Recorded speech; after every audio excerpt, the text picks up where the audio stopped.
చిత్తమేళ వాయించాలన్నా అన్నయ్య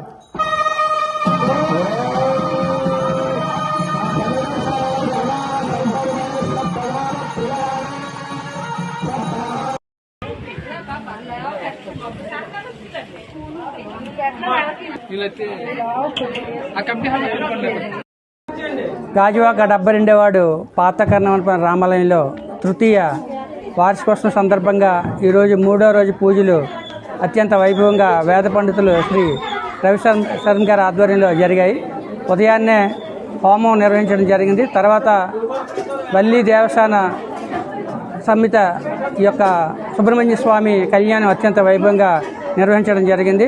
సుబ్రహ్మణ్య స్వామి వారికి కళ్యాణం పూజలో పాల్గొంటే మనకి ఏవైనా తీరిన కోరికలున్నా ఏవైనా సమస్యలున్నా అన్నీ కూడా పరిష్కారం అవుతాయని వేద పండితులు చెప్పారు.